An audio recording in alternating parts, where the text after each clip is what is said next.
हरे कृष्णा।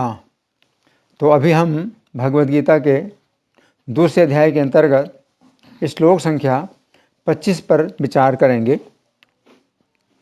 अव्यक्तोऽयम् अचिन्त्योऽयम् अविकार्योऽयम् उच्यते तस्मादेवं विदित्वैनं नानुशोचितुम् अर्हसि। तो भगवान कह रहे हैं अर्जुन को कि अव्यक्तो अयम, ये जो जीवात्मा है ये अव्यक्त है। फिर दूसरी बात भगवान कह रहे हैं ये जीवात्मा अचिंत्य है, अचिंत्योयम। फिर तीसरी बात भगवान कह रहे हैं अविकार्यो अयम, ये अविकारी है। उच्चते, तो तीन प्रकार से जीवात्मा को कहा जाता है कि ये अव्यक्त है, ये अचिंत्य है, ये अविकारी है। तस्मादेवं विदित्वैनं, इसलिए इसको इस प्रकार से जान करके नानुशोचितुम् अर्हसि, कि तुम्हें शोक करने की आवश्यकता नहीं है। तो अब हम सुनेंगे प्रभुपाद तात्पर्य में क्या लिखते हैं। शिला प्रभुपाद की जय। जैसा कि पहले कहा जा चुका है, आत्मा इतना सूक्ष्म है कि इसे सर्वाधिक शक्तिशाली सूक्ष्मदर्शी यंत्र से भी नहीं देखा जा सकता, अतः यह अदृश्य है। तो प्रभुपाद क्या समझा रहे हैं? अव्यक्त का मतलब कि हमें ये दिखाई नहीं पड़ रहा, अदृश्य है। और अदृश्य का मतलब क्या है कि इतना छोटा, इतना सूक्ष्म है कि सूक्ष्मदर्शी यंत्र के द्वारा भी नहीं देखा जा सकता। क्यों? बताया गया है कि बाल की नोक के 10,000वें हिस्से के बराबर है। और जो बाल की नोक है ये कैसी होती है? ये एक बिंदु है। जैसे गणित में जो बिंदु है इसकी कोई नाप नहीं होती, बाल की नोक की कोई नाप नहीं है, और उसका भी 10,000वां हिस्सा। तो इसलिए इसको सूक्ष्मदर्शी यंत्र के द्वारा भी नहीं देखा जा सकता। क्यों? क्योंकि बिंदु का भी जो है ये 10,000वां हिस्सा है। तो ये तो है अव्यक्त। फिर आगे प्रभुपाद लिखते हैं, जहाँ तक आत्मा के अस्तित्व का संबंध है, श्रुति प्रमाण के अतिरिक्त अन्य किसी प्रयोग द्वारा इसके अस्तित्व को सिद्ध नहीं किया जा सकता। तो ये अचिंत्य, अचिंत्य भी है। तो प्रभुपाद समझा रहे हैं कि इसका जो है आप किसी दूसरे प्रयोग के द्वारा इसके अस्तित्व को आप सिद्ध नहीं कर सकते हैं। आपको केवल श्रुति प्रमाण, यानी जो शास्त्र हैं, तो शास्त्र में जैसा बताया गया है कि शरीर के अंदर जीवात्मा है, तो आपको इसी प्रकार जानना होगा और दूसरे किसी प्रकार से आप नहीं जान सकते, है ना। आगे प्रभुपाद लिखते हैं, हमें इस सत्य को स्वीकार करना पड़ता है, क्योंकि अनुभव गम्य सत्य होते हुए भी आत्मा के अस्तित्व को समझने के लिए कोई अन्य साधन नहीं है। तो आत्मा अनुभव गम्य है। प्रभुपाद कह रहे हैं कि अनुभव गम्य है, लेकिन तो भी आप समझने के लिए कोई साधन नहीं है, आप समझ नहीं सकते हैं, लेकिन अनुभव आप कर सकते हैं। जीवात्मा का आप अनुभव कर सकते हैं। कैसे अनुभव कर सकते हैं? कि जैसे बचपन में हमारा शरीर ये नहीं था, दूसरे प्रकार का शरीर था, लेकिन हम क्या कहते हैं कि मैं यही हूँ। अपने 20 साल 25 साल पहले का जो चित्र देखते हैं तो शरीर बिल्कुल अलग, इस समय वैसा कुछ भी शरीर नहीं है, लेकिन हम कहते हैं कि मैं यही हूँ। तो अनुभव, तो जीवात्मा का जो अनुभव है ये हम करते हैं, लेकिन इसको हम समझ नहीं सकते। तो समझने के लिए क्या है कि केवल श्रुति प्रमाण जो शास्त्र हैं वो बताते हैं, हमें इसी प्रकार समझना है। आगे प्रभुपाद लिखते हैं, हमें अनेक बातें केवल उच्च प्रमाणों के आधार पर माननी पड़ती हैं। कोई भी अपनी माता के आधार पर अपने पिता के अस्तित्व को अस्वीकार नहीं कर सकता। तो क्या मतलब है कि माता अगर बताती है बच्चे को कि बेटा ये तुम्हारे पिता हैं, तो बच्चे को इसी प्रकार मानना होगा। तो बच्चा स्वयं अपने पिता को नहीं जान सकता, लेकिन माता के बताने पर अपने पिता को जानता है। तो यही एक विधि है।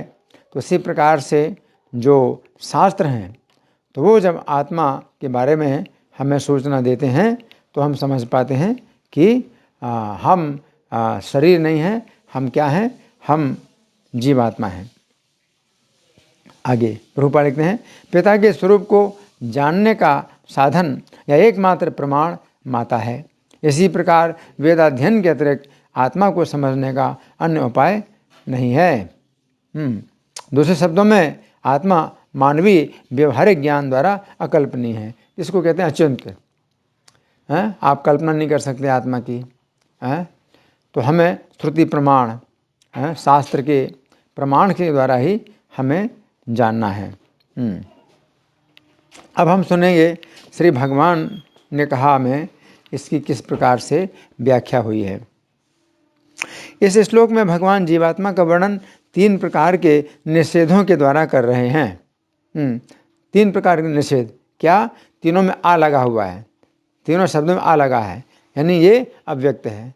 इसका मतलब आ का मतलब नहीं, और व्यक्त, तो ये व्यक्त नहीं है।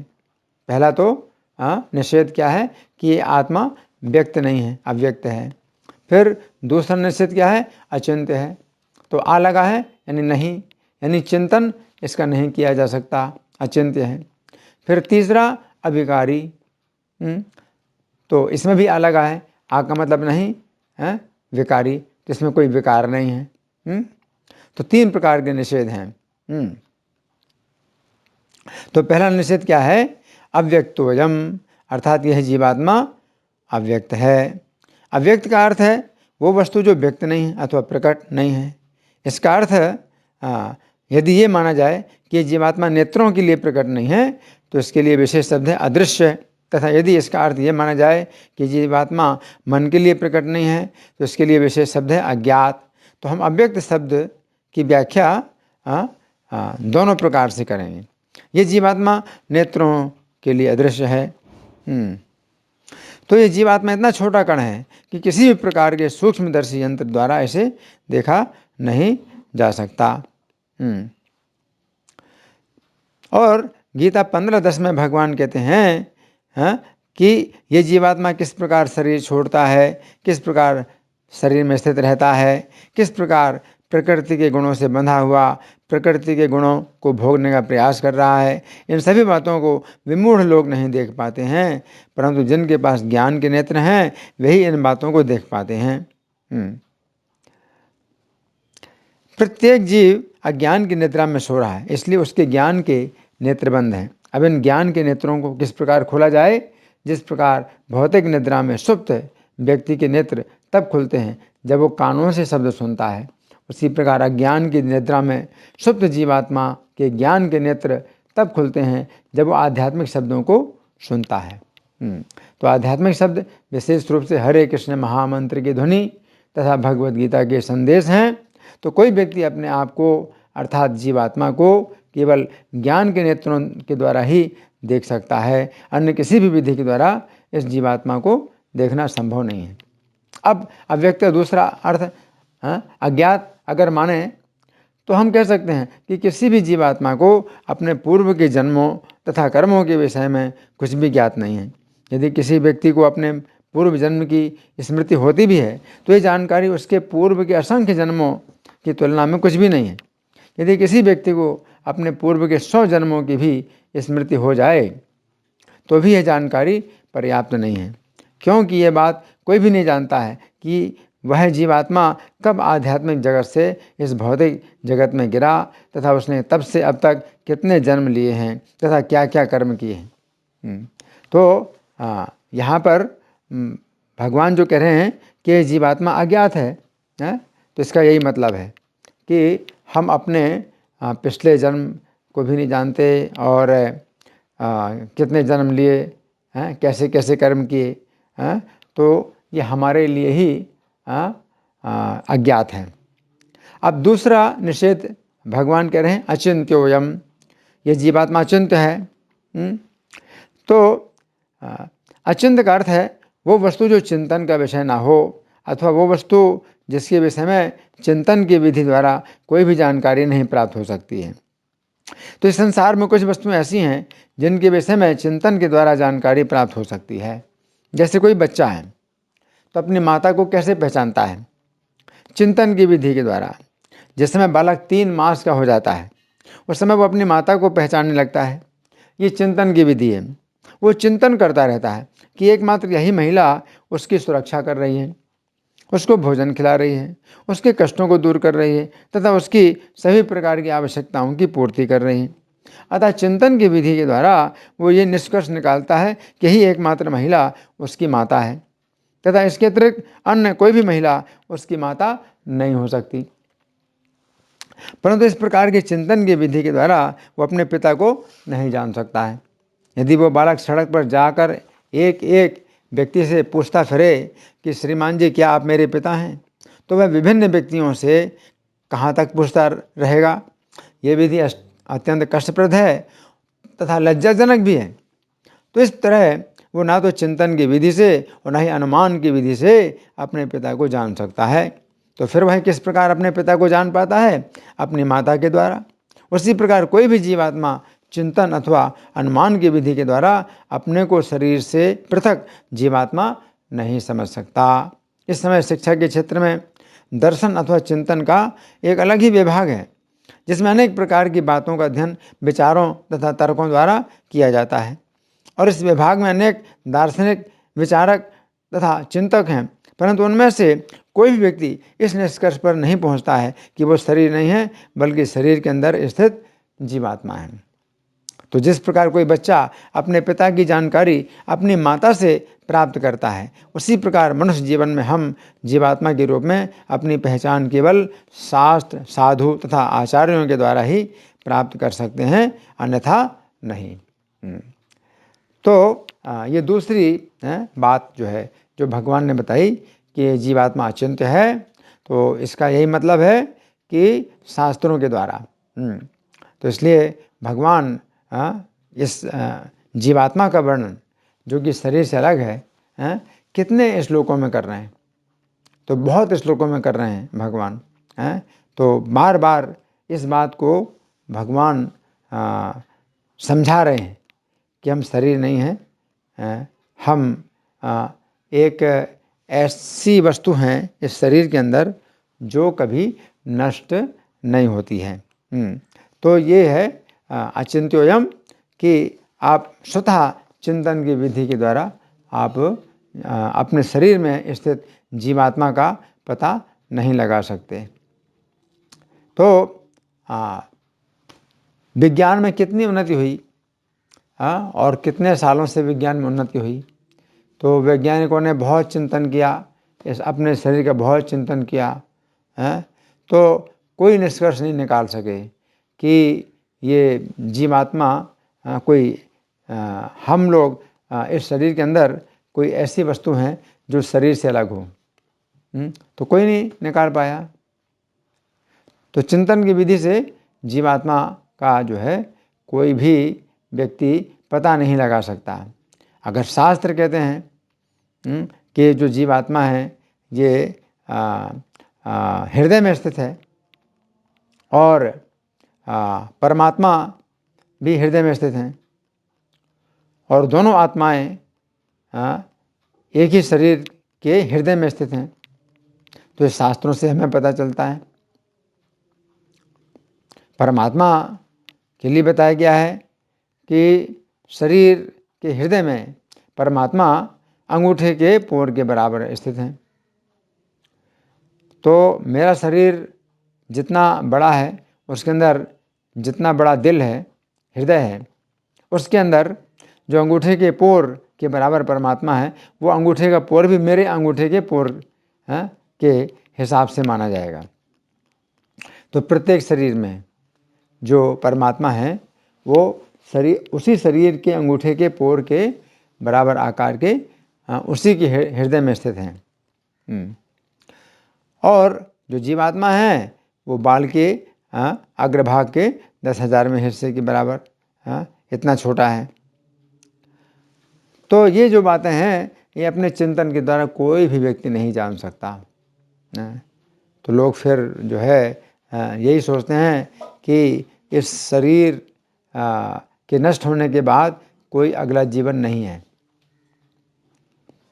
विज्ञान में बहुत तरक्की हो गई, लेकिन विज्ञान में ऐसा कोई भी विभाग नहीं है जिसमें कि मृत शरीर और जीवित शरीर के बीच में अध्ययन किया जाए।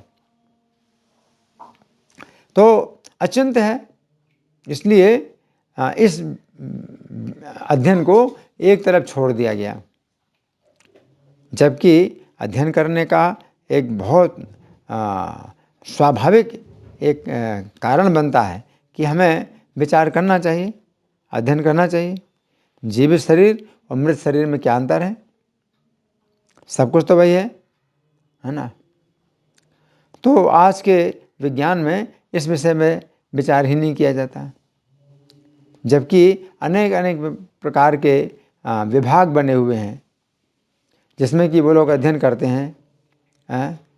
तो कई प्रकार के अध्ययन करते हैं। इसमें कपड़ा बनाने का एक अलग ही विभाग है कि वस्त्र कैसे बनाया जाता है, इसका विभाग है। और जो पानी में जहाज़ चलते हैं तो उसका एक अलग विभाग है कि पानी में जहाज़ कैसे सुरक्षित हो सकता है। इसी प्रकार से विज्ञान के अनेक विभाग हैं, लेकिन कोई भी विभाग ऐसा नहीं है जो कि बिल्कुल सरल बात है, जो कि सोचने लायक है कि जीवित शरीर और मृत शरीर में क्या अंतर है। तो इस बार कोई विचार नहीं कर रहे हैं। तो ये अचिंत्य है। अब तीसरी बात, जो तीसरा निषेध भगवान बताते हैं, अविकार्यो या मुच्यते, ये जीवात्मा अविकारी है। तो अविकारी का अर्थ है वो वस्तु जिसके गुणों में कभी कोई परिवर्तन नहीं होता है, यानी कोई विकार नहीं होता। विकार का मतलब परिवर्तन।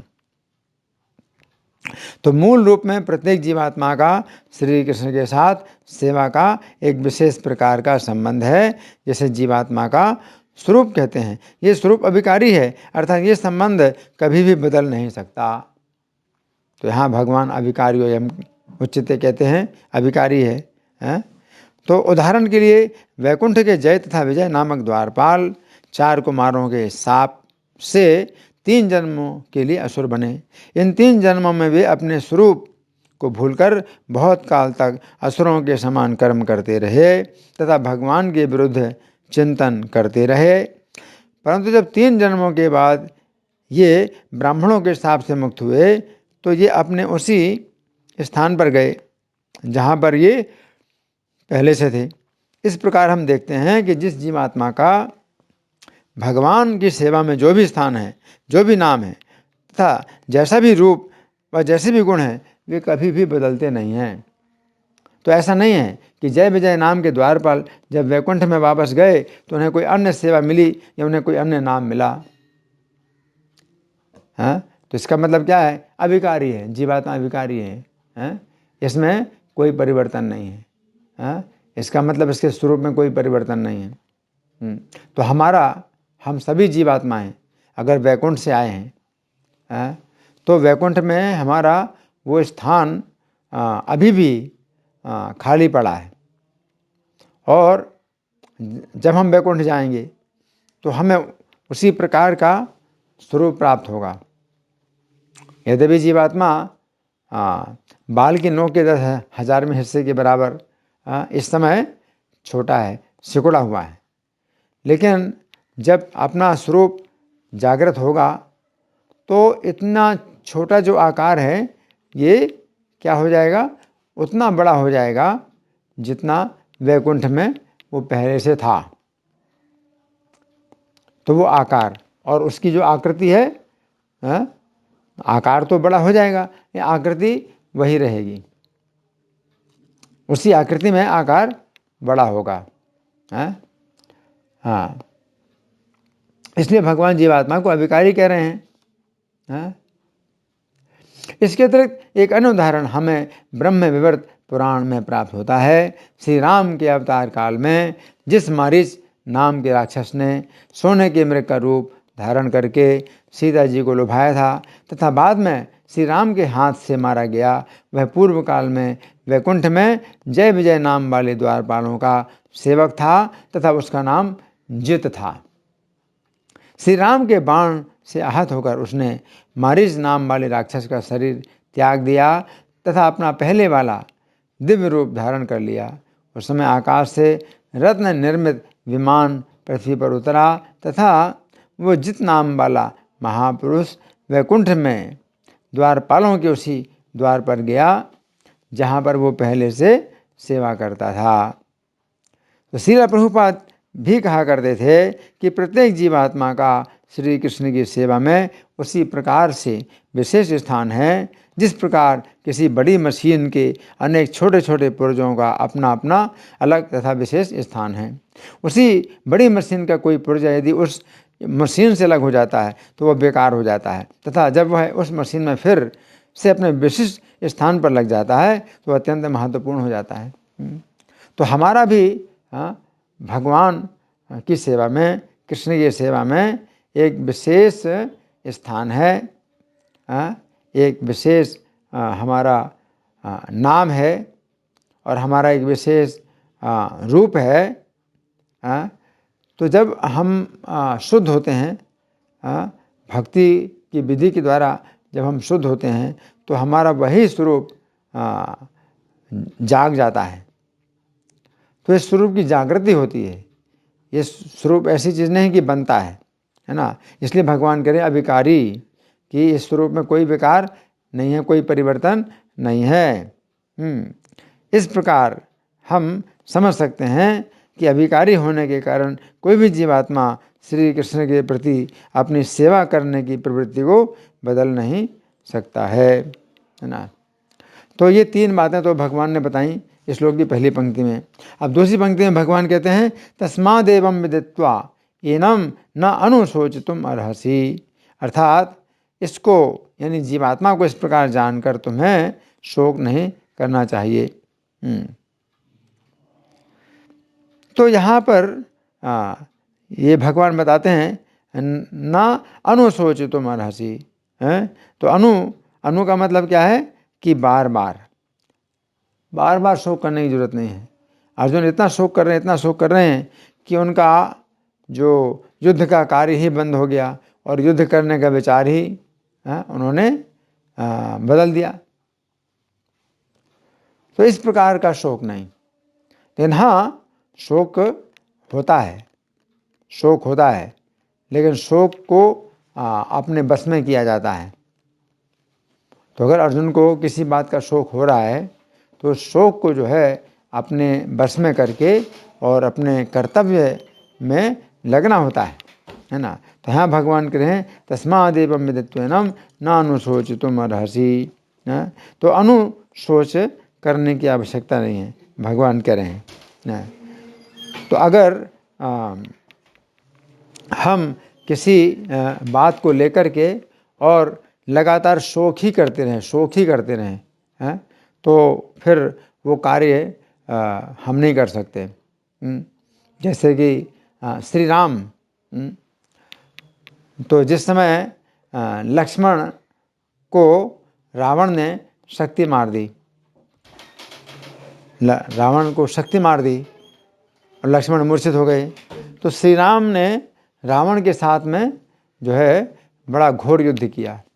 उस समय वो शोक में नहीं पड़े। क्यों? वो शोक करने का समय नहीं था। तो रावण को जो है श्री राम ने इतना युद्ध के पराजित किया कि रावण भाग गया। तो जब रावण भाग गया, अब श्री राम लक्ष्मण के पास आए और शोक करने लगे।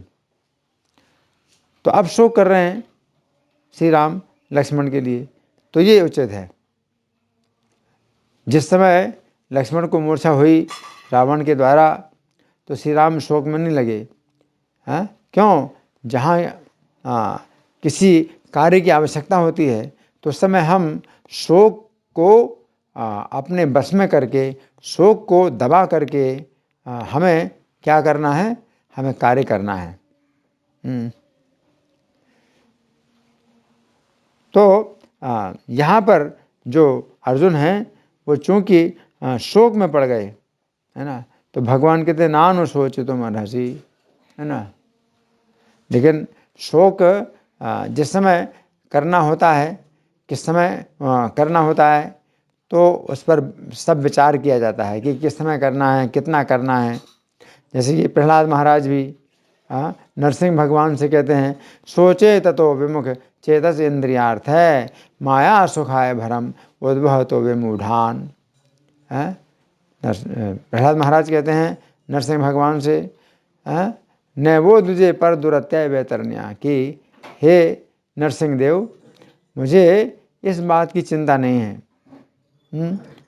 कि मैं बैतरणी नदी में चला जाऊं, नरक की बैतरणी नदी में चला जाऊं, तो इस बात की चिंता नहीं है। तद्वीर गायन महामृतमग्न चित्ता, क्योंकि आपके गुणगान के महाअमृत में मेरा चित्त डूबा रहता है। लेकिन सोचे ततो विमुख चेतस इंद्रियार्थ है, लेकिन मैं शोक कर रहा हूँ किन के लिए? विमुख चेतस है, जो आपसे विमुख हो करके इंद्रियों के सुख के लिए माया सुखाय भरम उद्भव तो विमूढ़ान, कि बड़े भारी भार का बोझ उठाए हुए हैं। तो प्रहलाद महाराज शोक कर रहे हैं नरसिंह भगवान से, लेकिन ये अपनी स्थिति भी बता रहे हैं कि उन्हें इस बात का कोई शोक नहीं है, इस बात की कोई चिंता नहीं है कि वे नरक में जाएंगे, नरक में जाने की कोई चिंता नहीं है ना। तो शोक, प्रहलाद महाराज का भी शोक पूर्णतः बस में है। वे इस प्रकार से शोक नहीं कर रहे हैं कि उनका सब कार्य बंद हो जाए।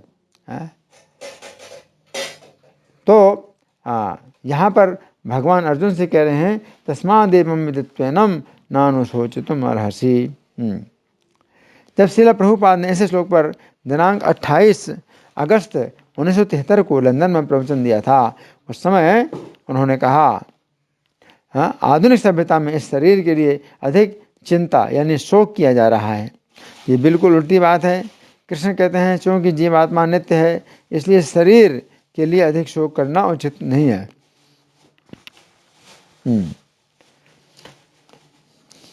शरीर के लिए अधिक शोक करना उचित नहीं है। क्यों? क्योंकि शरीर अनित्य है।